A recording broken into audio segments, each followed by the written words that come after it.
Welcome, Karibu Sana to the Voice It Show. I'm so happy to see you. Thank you so much for joining us on today's show.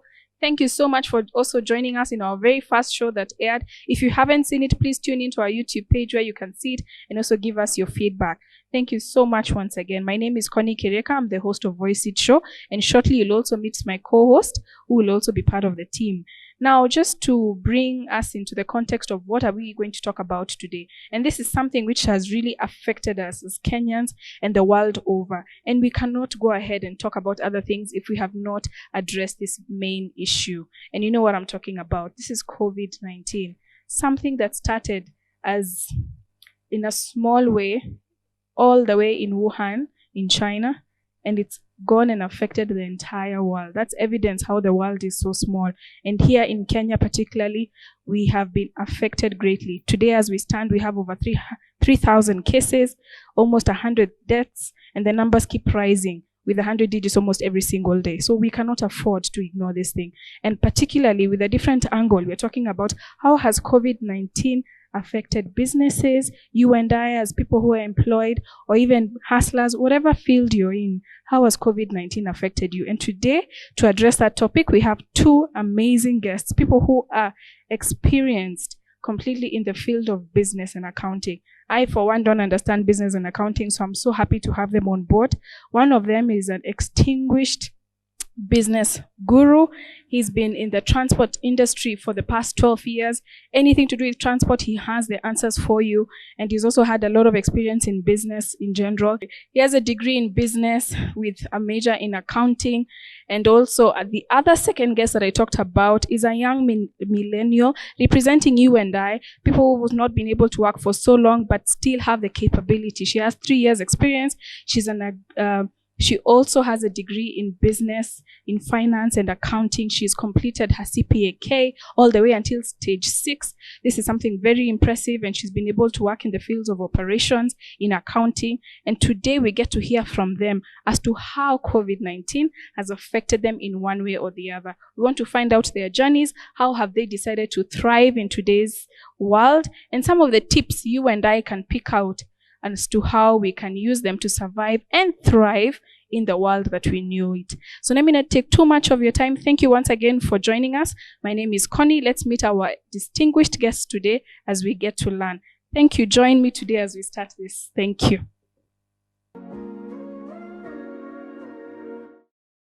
Thank you, Connie. And as she said, my name is Keith Kinoti and I'll be your co-host today. And on this episode of The Voice It Show, we are very honored to have two very diverse guests who will be speaking on two areas, employment and business. On my immediate left, we have Glory Gatweri. Thank you. And next to her is Mr. Moremi Mbaye. Good evening, viewers. Welcome.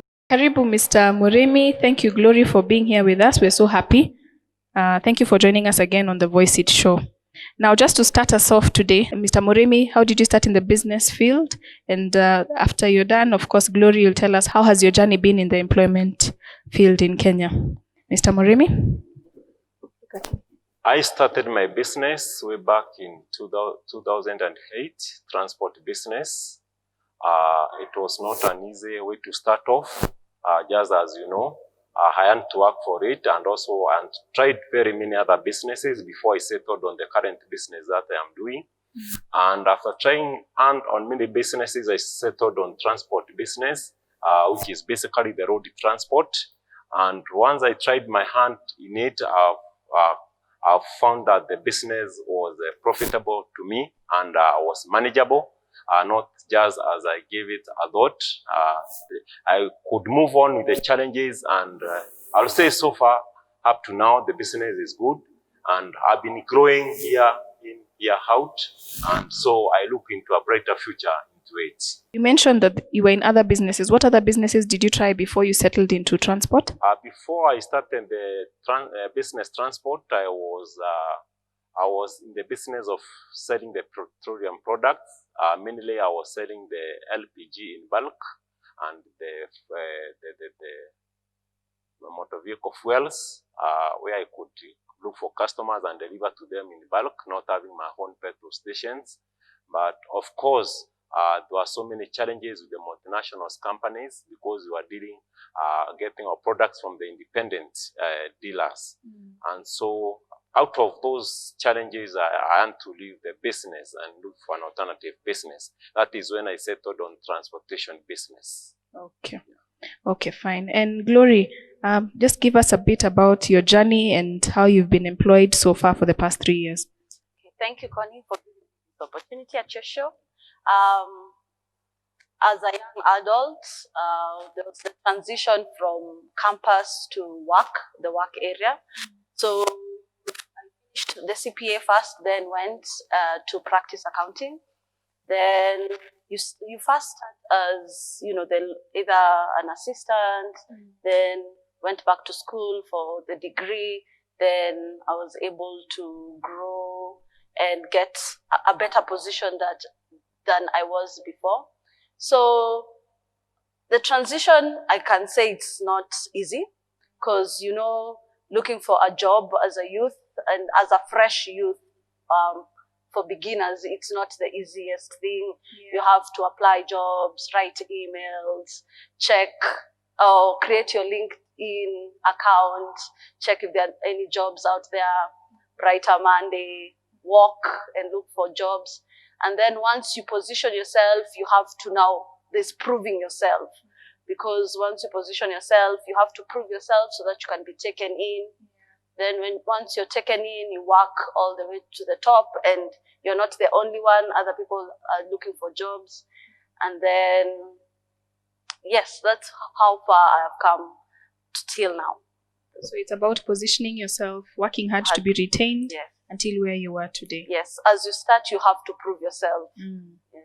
Because as we know in Kenya, there are so many people looking for jobs and unemployment is a real issue. Yeah. Okay.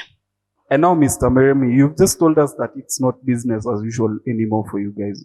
What areas would you pinpoint as where it hurts most for the transport sector right now? Thank you, Keith. As you are aware and you can see, surely what is happening today in the transport sector, and as I said, it is a backbone of movement in this country, such that it is the driver of the economy. People have to move from one place to the other. Vehicles have to carry goods from one place to the other. So, and now it has been limited. When you come to the public transport or the matatu transport, you'll find that normally the vehicles were used to carry a full capacity. Depending on the capacity of a vehicle, it was reduced to 50% of the capacity. So already it is telling you that one already, that what you have been capitalizing on, you are not optimally capitalizing on your business. Again, the movements have been limited. That there are lockdowns from one point to the other point, from town to town, from county to county. And by that movement, restriction of people moving, despite the fact that we are carrying those minimum numbers or the half capacity of the vehicle, you'll find that people are not moving. And also because of this fear of the COVID and the restrictions, everybody is fearing about their life. Government is saying that everybody should take the care. It's like even they're instilling fear in people on the measures that they should go and take. So by that, it tells you they have limited the people movement. They have limited the number of people that we are carrying per vehicle. And so also the hours of operations. When they create the curfew hours, you see the hours we've been operating. We are operating on very minimal hours. And because of the fear of the curfew, people want to leave earlier than usual the time, because they don't want to be caught up. So by that, it has really affected the public transport or the matatu transport.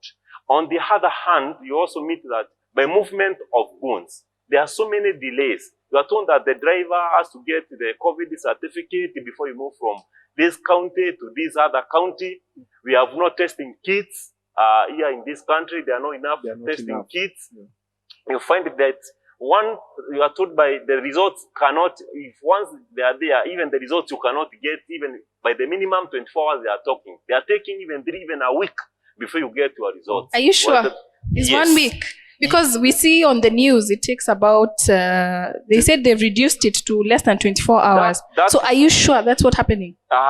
Connie, like just I have said, the government is saying that they have enough testing kits. First and foremost, they don't have enough testing kits, leave alone the time it is taking. They are running out of the testing kits. So once they have taken the results, some people, they will not get some results, they will not even get the test samples for those of some of these drivers. Okay. And so when they carry these also tests, they go to the lab. Whenever they'll take them, because the results are not there, there are those labs that they are saying that they are the designated labs that these results are gotten. Again, they take a lot of time before they come back. And even sometimes there's confusion about the results. You have heard about mixer of results. I was taking my results cannot be found. Okay. Yes. So to cut you short is to say there is loss of income, a lot of loss of income in the transport sector because of the limitations of putting safety first. Yes. Okay. But then, just to go back a bit, the people moving, we can see it on the ground. People in Nairobi who run small stalls as businesses are still working on the normal. Yes, they are observing the laid down measures by the ministry, but they are still at work. Some businesses are now resulting to working on shifts. You work a morning shift or an afternoon shift so that you can be able to go home and still manage to get some sort of an income at the end of the month. So I'd ask, is it that the number of people is sort of lower, yes, but you're still moving people? And we've heard of routes that are hiking fares and all that. Is that a measure that most of you guys are putting in place to ensure that you recoup some of that loss, or are these rogue individuals who are just hiking fares? First and foremost, Kate, what I'll tell you is that there are no people who are working on shifts. Because we have limited time, limited hours to work between 8 and 4 p.m. initially. Remember, the time has only been increased just a week ago. Yeah, last week. Last week. And by this time, don't forget also, we have had curfew hours. And you must beat the curfew hours. And people are getting out of the office almost at the same time. And so there are also a lot of traffic on the road. So there is no time for you to work in shifts. And in fact, what we have done, even in the public matatu transport sector, is that most of, like 50% of those people who are invested in transport sector, they have parked their vehicles because they cannot even break even. Okay. Because I've told you. On a daily basis. Yes. Let's take it now to the employment side. Yes, the employment sector. What are your thoughts? For the employment sector, for us, we have been affected greatly as well, especially if our main source of income was from employment. If you do not have any other income and your sole income was from employment, you're really affected, because at the moment, the companies are doing pay cuts, others are laying people out of work, others are leaving you with unpaid, leave, because the businesses cannot even sustain having the employees there. So for us, we are affected because we are not able to, probably the amount you get, and for those who are not getting anything, you have to pay your bills, you have to pay for rent wherever you're living, and you cannot say, I will lock the house and go back at home, because the borders are closed as well. So you have to really deal with the situation on the ground. Also, there is anxiety, because when you are working when the year started, you had your own ambitions, you had your goals that you had set out for yourself. You were waiting for probably promotion. You were waiting for those who had not been confirmed, were waiting to be confirmed. And all that comes with its own incentives, even if it's not salary rise, sometimes allowances, and that helps with the way of living. And the security of the job. Yes, and security of the job. So now you have anxiety because your job security has been threatened. You're probably not earning anything. You have been working for that company and you have no savings. And just like the business people, We also take loans. You have to pay your loans. The bank you will not write a letter and explain you're not at work, and so you cannot pay your loans. That is a responsibility that you have to take in. And also, there's lifestyle change. There's a manner in which you are living. Now you have to prioritize on other things and live on other things. Not because the ones you have to leave behind are less important, but because you have to set aside money for one thing over the other. Also, I can say, apart from that, there is also for employees that have families. Probably you're the sole breadwinner of that family. Your kids have to eat. Your wife or husband has to feed. Like now, if the kids are at home, so there's a lot of provision that is needed in the house and upkeep necessity. You cannot tell your kid today will not eat lunch because I'm not at work. Some of these things, explanation becomes very hard even for kids. And it's also, there are kids who are really bright. They can see what is happening. So even as a parent, you have to make sure you're trying to maintain the household to look like everything is normal, so that the kids are not, mentally or emotionally affected as you are. So for people who are employed, we are really straining mentally, financially, and also emotionally. Because now this was your ticket to living. Your bread and butter. This was you. So I think we've understood it from your side. Employment, life has changed. Because I think the thing that is funny and people really know, there's that perceived security in employment. You know that you're going to get a certain salary. The people in business, they sweat harder because they know any missed day is lost income. So they have to work twice as hard. And sometimes that's why they say maybe they make more money, because your money is equal to the effort you put in. Now, we've had what you've said, and we don't want to focus now on what is happening. We want you to give our viewers who are watching you some tips. How can we thrive during this time? Because COVID looks like it's here to stay. Some people said by June it will be over. Now, June is here and it looks like it's still continuing. There's a forecast of it getting to September. What tips? And I want you to give me specifically, like 1, 2, 3. Just give us 3 tips, Mr. Murimi, for people in business like you. What have you done? Because even for you to be here, there are certain things you've been able to do to be able to thrive, to still be able to pay your loans, to still be able somehow, even if we know it's very, very difficult, there are certain things, and also we'll come to you. So maybe you can start. Just short points. Yes. I'll say, it's not lost. And we have to survive somehow with these challenges. And I'll say that, just like you have said, somehow the demand is there that we have to pay our loans. But to see, for sure, we cannot pay what we have been paying. We have to negotiate with the banks, because for sure, you see, us to be given the loans, it depends on the turnovers. Even when you go to work to the bank, what we normally do is that they'll assess look at you. Yes. And right now, there is no money which is coming in. There is, but maybe little. Whatever is coming in is very little. Yes. Very, very little.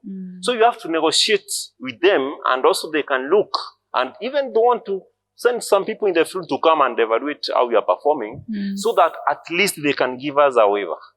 Even at least on the interest. They give us a moratorium not to pay anything, until when things normalizes. And when they normalize, they don't charge us the penalties. Okay. So we are trying to negotiate with the banks. Okay. We have talked to our banks, showing them our need that we cannot be able to perform optimally, and so we cannot be able to pay our loans. Okay. But again, we are saying, also to survive, because we have to survive, we have to feed.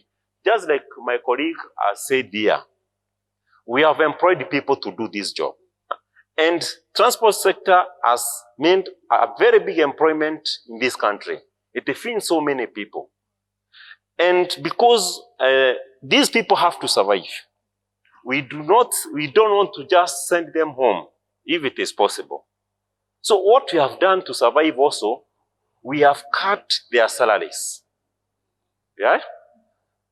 what we can get, if you are getting half of what we used to get, we're also paying them a half to sustain themselves. Again, we're also taking an advantage of giving them leave to go on leave, but unfortunately, it becomes unpaid leave. Remember that matatu is so informal, or basically the transport sector is an informal sector. Yeah. And so we have taken the opportunity also to give them the time to go on leave and paid leave to their homes. But like I said, it's very unfortunate because these people have to feed. Again, these people, even if they were to travel back to their rural areas, there are lockdowns. They cannot still continue doing what? They cannot continue again traveling to their rural areas. Yeah. So what we have done is that we have, the 3 points I can say is that we have negotiated with the banks for waivers and moratoriums. We have we are giving the half pay to our staff whom we can sustain, and we have given some of our staff, we have given them unpaid leave, to go on unpaid leave. Okay. Yes. Okay, so thank you, Mr. Muremi, for those points. Now, just to take it to the employment perspective, Glory, maybe just give our viewers 3 tips how to thrive during this period, because as we said, COVID-19 is more or less here to stay. So as an employee, how would you advise people in just 3 short tips? The 3 tips that have worked for majority of employees, the first one would be budgeting. Budgeting, like you said earlier, for employed people, it's a fixed amount. You know how much you're being paid. You divide it from your bills to the one that is left over. So the money that we would use on leisure, and social things, now we can now reduce it and prioritize it to sustain us for a longer period of time, because at this point we are not sure how long COVID will stay. We are not sure how long the pay cuts will stay. We are uncertain if we still have our jobs at this point. So we need to prioritize on bills that are necessary, the necessary bills. Another tip, my second tip, I would say saving.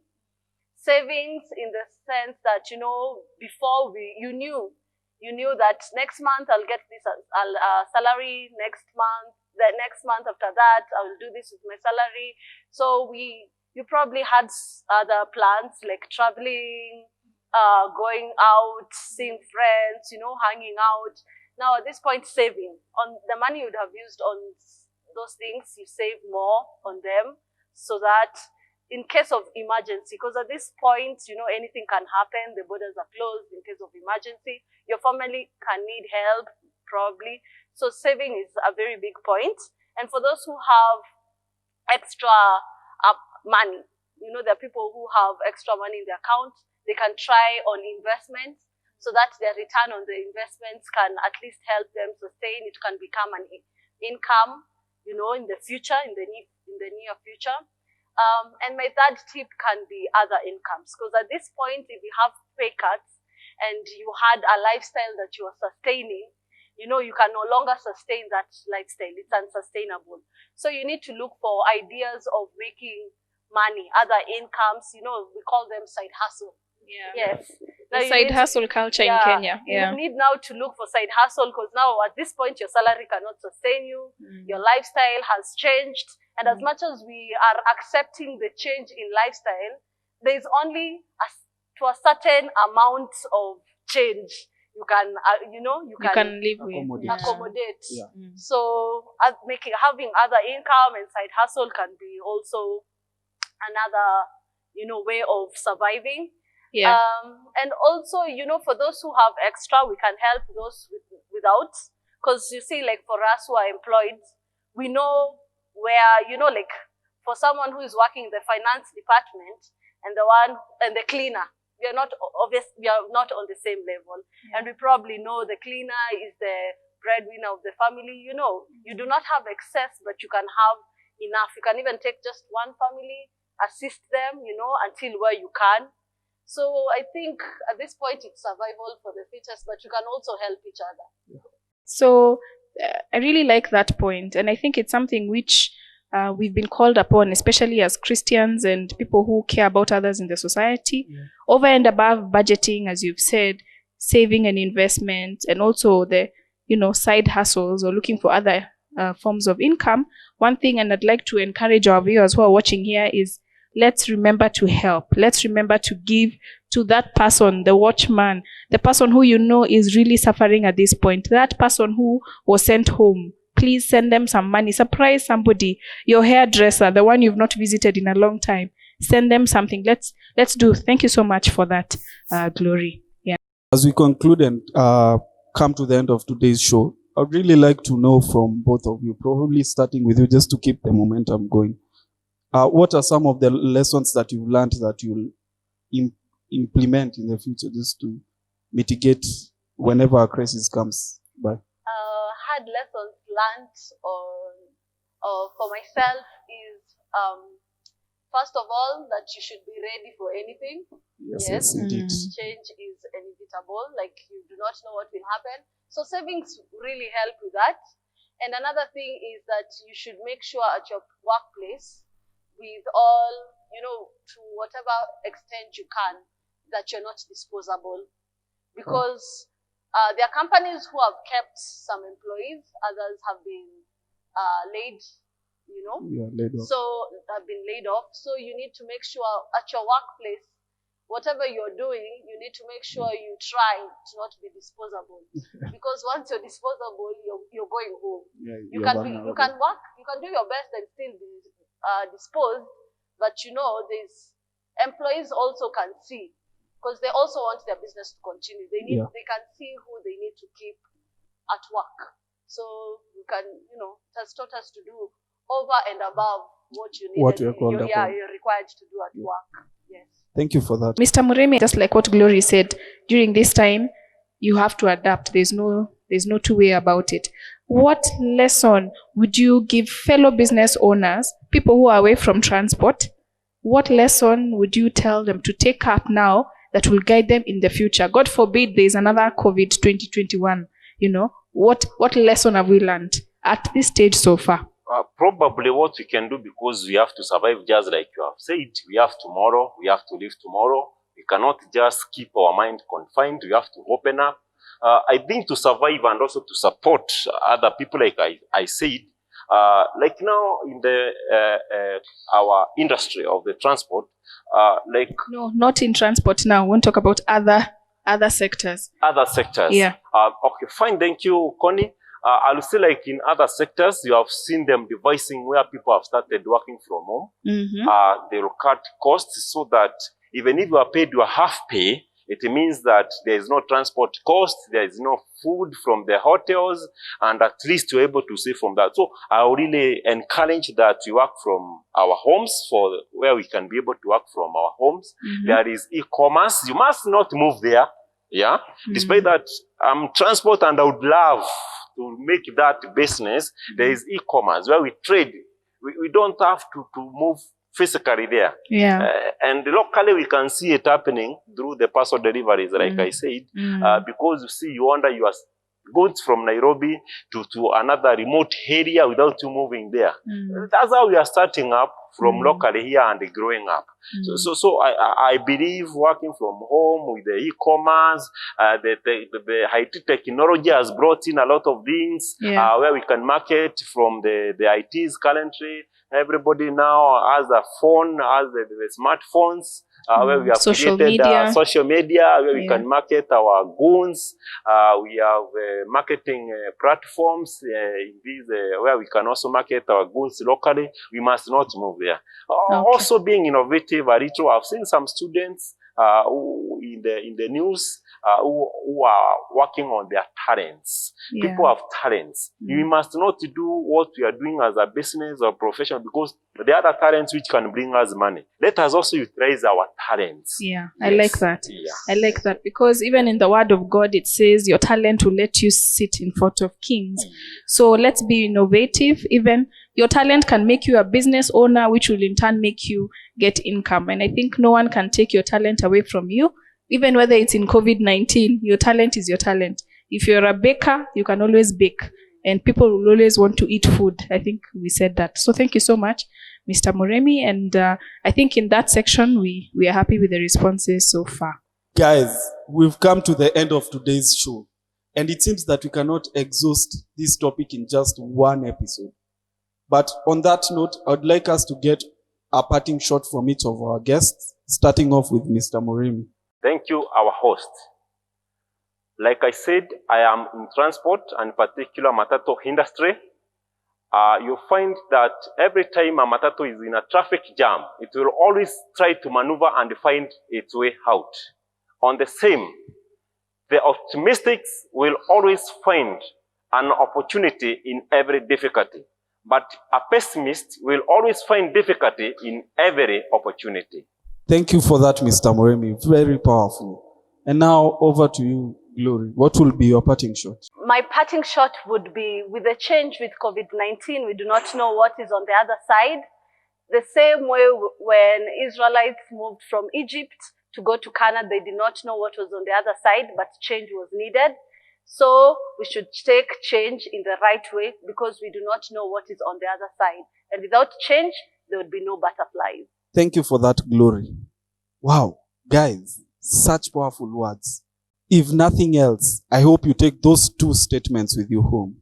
I've been your host, Keith Kinoti. And I've been your host, Connie Kireka. Thank you so much for staying with us until the end of the show. We are so happy that you've been part of us. It's always a joy and an honor to be here today on the Voice It Show. But I want to end it, first of all, by appreciating our two special guests. I think you'll agree with me that we've really learned a lot from them. Mr. Moremi Mbae, thank you so much for coming. Thank you for representing the business owners in the society, telling us a lot about what's been happening in the transport and matatu sector. I also want to appreciate you, Glory Gatweri. Thank you so much also for representing many employees and the many things that they are going through at this time. So guys, thank you so much once again for joining us. And as you know, this is a Voice It show. Please like, please subscribe, please comment, give us your feedback. Is there something you want us to feature? Do you want to come onto the show? Please give us as much feedback and we'll plan more for you. So we are happy to see you. See you soon. And remember to always stay safe. Bye.